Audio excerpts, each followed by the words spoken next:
Hey James, how you doing, bud? Good, man. Good. Really digging this season of Mary Kingstown so far. Man, season one, though, Too. was very personal at the start for both Mm. you and for both Kyle and Mike. Do you kind of feel like, though, the stakes even higher now this season?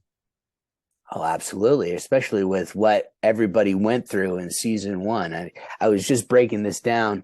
Uh, Kyle, he's going through the death of his older brother. He's going through the death of his partner. He's going through multiple shootings, and then he goes through the prison riot as a detective in the prison while the prisoners have the prison while he's got a baby on the way. I mean, the mental strain on Kyle is just unfathomable. And then when we pick up in season two, we're 3 to 4 weeks out from the prison riot, and Kyle's on a boat in the middle of Lake Michigan trying to stop a drug deal that turns out to be a maple syrup deal gone wrong. I mean, this guy can't win. It's pretty wild, man. As a matter of fact, it's funny that you mentioned that because everybody wanted him to take that safer job, right? Get out of Kingstown, take that safer job. We kind of see a little bit of that in the first episode. Do you feel like there is a safer for him though? Is that really even possible in his line of work? This guy can't escape danger at all costs. But I think at the same time, because what Kyle went through in the prison riot, he's really looking to redeem himself after his inaction during the prison riot. I think that there's a lot of pain and shame that he's dealing with because of how of how he behaved in the prison. I think that he caved. Let's be honest, he caved, and so now I think um, he's trying to redeem himself in his own eyes. It's interesting because a lot of the talk in season one, and I mean, rightfully so, was about physical safety for everybody involved. Do you kind of feel like there's more of an emphasis this season as well on mental health and mental safety as well? Like you said, everybody is going through so much, and maybe Kyle more than anybody. So do you think like mental health, mental safety, a big part of this season? Absolutely, and you also see it with Michael Beach's character in episode one, what he's going through, the PTSD he's suffering, and his character went through way more traumatic events than Kyle essentially. So yeah, there is, especially between the relationship between Kyle and his wife Tracy, played by Nishi Munshi. She's really trying to advocate for him and get him to talk about it. But the last thing that Kyle wants to do is break the seal off of his trauma, because as soon as he does, he knows that he is going to be floored. So he's just running and gunning, like I say, just doing everything he can to escape that and not and defer his trauma. What is that balance for him though? The balance of, like you said, trying to redeem himself from what happened with the prison riot, but also dealing with what happened in the prison riot and everything that he's going through. How is he going to balance that, you think, this season? There is no balance. He's completely off kilter, on tilt, and you're going to see him exhibit some very questionable behavior, to say the least. Is Do you think, how close to the line is he? Do you think, how close is he to that ultimate breaking point? We saw him break a little bit last season, right towards the end there, but is he right there at the line of that breaking point, you think? The breaking point looking like what? Well, that's the question. I guess. Well, the breaking point. Um, yeah. I mean, I'm interested to know what that looks like, and I don't know if he fully goes through it, but I don't know. It's tough. I mean, it's. I think that the audience is really going to just have to, judge it their own way. There are definitely situations that he gets into this season that are really, really heightened and dangerous and questionable. All I'm saying is, after the end of episode two, no spoilers, but after the end of episode two, I'm concerned. I'm very concerned. I was broken after that, man. I can only imagine what he's going through. Yeah. He's definitely uh, doing whatever he can to not face what he's feeling, because he knows as soon as he does, it's over for him. So but also he's Irish. He's a McLusky. So Yep.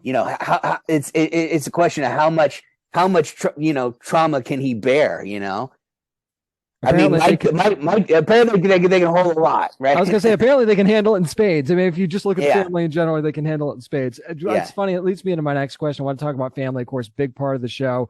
The relationship between Mike and Kyle, definitely a complicated one, but they're brothers. So, how far do you think Kyle will go to help his brother, especially this season, because he's in the thick of it?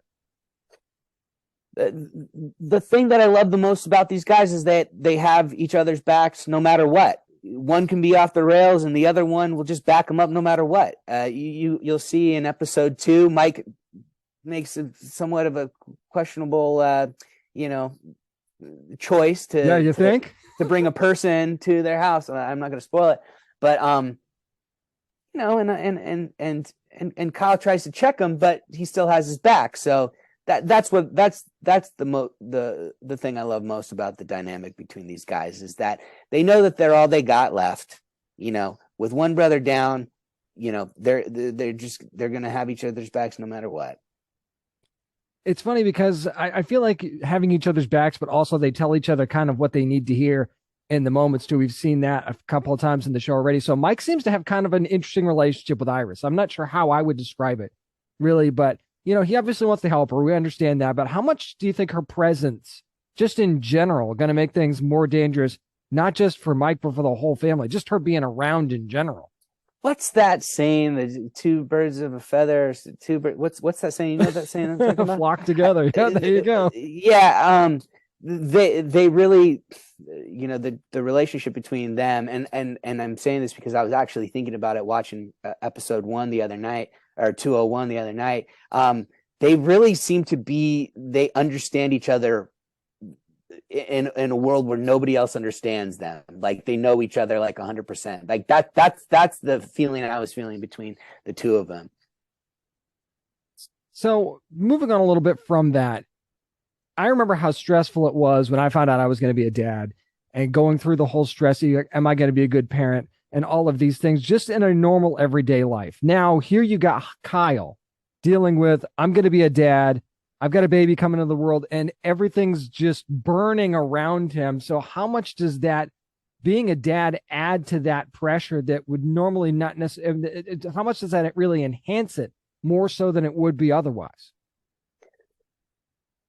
Great question. And I remember what it was like getting that pressure, of like, oh my gosh, I'm going to be a dad. I mean, it's crazy, right? It's crazy to know that you're going to be responsible for another human being and their safety. And especially what Kyle must be going through and what, I've broken down for him is how do you keep this this baby that's coming into a town, as you said, that's burning around you? How do you keep them safe when you can't even keep yourself safe? It's adding it adds immense pressure, which I think is the most interesting thing about Kyle is how he's choosing to deal with this. And really, when everything around you is crumbling and everything around you is a pressure, you really just have to deal with what's in front of you. And I think Kyle does a lot of that this season. There's not a lot of thinking about the consequences of his actions, but he's just trying his best, going bird by bird, right? just hitting things one after the other, just one foot in front of the other. I love that, bird by bird. That's a good way to put it, man. Very good way to put it. Before I let you go, I mean, you've had so many great scenes with this just incredibly talented cast that you've gotten, but is there anyone that you got to work with a little bit more this season and season 2 that you're looking forward to fans seeing? I love this cast. This cast is just the most talented cast ever. And everybody's bringing their A game. And what I loved about this season is that relationships were formed with all the characters. You're going to be able to see all the characters kind of, mesh together and meet each other and form their own relationships, which is very cool. And I thought was really, really well done and a great idea. Really quickly, what's the future for this show? Do you feel like this is something that could run for multiple seasons? Because I just feel like no matter what happens at the end of this season, there's a ton of stories to tell. Absolutely. One of the things Taylor Sheridan told me, one of the first things he told me was, I've got six seasons in my head right now. Right now, I can do 6 seasons. Like, so and personally, this show is just so dear to me. I love its grit, the rawness, the realness, and to be able to create in this world with the pedigree of people, the caliber of people that we get to create with, and the stories that we get to tell. I mean, there's nothing better. I want it to run forever. Well, hopefully it does that. New Yeah. episodes of Mayor of Kingstown going to be airing every Sunday on Paramount Plus. Here's to 6 seasons and beyond, man. Taylor Handley, thank you so much, man, There for we your go. time. Appreciate it. Thank you so much, James.